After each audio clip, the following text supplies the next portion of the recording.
세기의 단판으로 불리는 트럼프 미국 대통령과 시진핑 중국 국가주석의 정상회담이 약 100분 만에 종료됐습니다. 중국이 히토류 수출 통제 유예와 합성마약 펜타닐의 미국 유입 차단 협력에 동의를 했고, 그 대신 미국은 중국에 부과해온 관세를 10%포인트 인하하기로 합의했는데요. 에이펙 정상회담이 열리는 경주 연결해 보겠습니다. 박광열, 김다영 기자 나와주시죠. 네, 에이펙 국제미디어센터에 나와 있습니다. 이 글로벌 경제 안보의 향배를 가를 트럼프, 시진핑 미중 정상회담 오늘 낮에 막을 내렸죠. 네, 12시 50분 전후로 회담이 종료됐습니다. 회담이 11시 7분쯤 시작했으니까 1시간 40분 정도 진행된 셈입니다. 결론부터 말하면 상당 부분 무역 전쟁이 휴전에 근접했다는 평가가 나오고 있습니다. 결과를 한번 정리해 볼까요? 네, 최대 쟁점은 미중 무역 갈등에 과연 쉼표가 찍힐지 여부였습니다. 이 미국은 중국에 부과하는 징벌적 관세, 펜타닐 관세를 현재 20%에서 10%, 절반 수준으로 낮추기로 했습니다. 이러면 미국의 대중국 관세가 현재 57%에서 47%로 낮아지는 효과를 불러오는데요. 앞서 합성마약, 이 펜타닐 제조에 쓰이는 화학물질 중국이 공급을 해서 이 미국 내 마약 문제가 심각해졌다는 이유로 부과한 관세인데, 트럼프 대통령은 시 주석이 이 펜타닐 차단을 위해서 노력하겠다는 뜻을 밝혔다고 이 관세 인하 이유를 설명했습니다. 이 중국은 각종 전자제품에 필수적으로 쓰이는 전략광물 히토류 문제에서 한 발 물러섰습니다. 히토류 대미 공급을 유지하기로 한 건데요. 또 중국은 미국산 대두 등 농산물도 즉각 구매하기로 했습니다. 트럼프 대통령 이번 회담 점수를 묻자 10점 만점에 12점이다 이렇게 답을 하기도 했는데요. 네, 안보 관련 논의도 있었을 것 같은데 관련 내용 짚어볼까요? 네, 타이완 문제 그리고 러시아, 우크라이나 전쟁 등은 미국과 중국 사이의 입장차가 현격한 안보 이슈였습니다.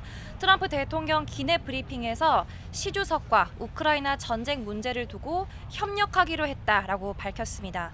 다만 타이완 관련 언급은 없었다는 설명입니다. 애초 무역 전쟁 휴전이라는 목표가 당장 시급한 만큼 안보 이슈가 크게 다뤄지지 않을 거란 관측은 이미 나왔었습니다. 양국 정상 추가 만남 계획도 밝혔습니다. 트럼프 대통령이 내년 4월 중국을 찾기로 한 건데요. 이후에 시진핑 주석도 미국에 답방 간다는 계획입니다. 이번 트럼프 대통령의 아시아 순방 기간 가능성이 제기됐던 북미 대화는 결국 무산됐죠? 네, 맞습니다. 트럼프 대통령 아시아 순방 마지막 방문국인 우리나라를 떠나서 이제 전용기 편으로 미국으로 향했습니다. 너무 바빠서 김정은 위원장과 대화를 하지 못했다. 김 위원장 만나러 다시 오겠다라는 말을 기내 인터뷰에서 전하기도 했는데요. 북중러 밀착이 공고해지는 가운데 이번 회담에서 시 주석과 김 위원장 관련 논의는 하지 않았다라고 또 덧붙였습니다.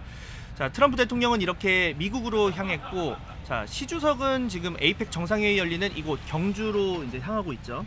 네, 맞습니다. 올해 우리나라와는 한중 정상회담이 예정돼 있습니다. 시 주석 이번에 국빈 자격으로 한국 방문했습니다. 이재명 대통령은 중국 관영 매체 인터뷰를 통해서 시 주석과 함께 한중 간 전략적 협력 동반자 관계의 발전을 지속해 추진하겠다고 밝히면서 이번 만남에 의미를 부여하기도 했습니다. 이 대통령 오늘도 중요한 양자회담 잇따라 예정돼 있습니다. 그야말로 숨가쁜 일정 속의 외교력을 보여줄 기회인데요. 이 대통령은 마크 카니 캐나다 총리를 만난 데 이어서 뉴질랜드, 태국, 베트남, 호주 정상을 잇따라 만납니다. 이재명 대통령 카니 총리와의 회담에서 캐나다는 대한민국의 단순한 우방을 넘어서 동맹에 준하는 핵심 우방이라고 말하며 앞으로도 협력을 확대해 나가겠다고 강조하기도 했습니다. 양국은 또 이번 회담에서 군사, 국방, 비밀 정보 보호 협정도 타결했습니다. 네, 오늘은 또 한일 정상회담도 예정돼 있습니다. 다카이치 총리 취임 뒤 첫 회담인데요. 국빈 방문 형태는 아니어서 별도 만찬은 없이 회담만 진행될 예정이고요. 다카이치 총리 여자 아베로 불릴 정도로 강경 보수 성향을 보여왔지만 취임 뒤에는 유화적 메시지를 내왔습니다. 한국 김, 화장품, 드라마 좋아한다고 밝히기도 했는데요. 한미일 삼각공조, 또 한일 셔틀 외교 유지, 공감대 형성 등이 논의될 수 있다는 전망이 나오고 있습니다. 네, 에이펙 주간 나흘째 이 현장의 생생한 소식 잠시 뒤 이어서 전해드리겠습니다. 지금까지 국제미디어센터였습니다.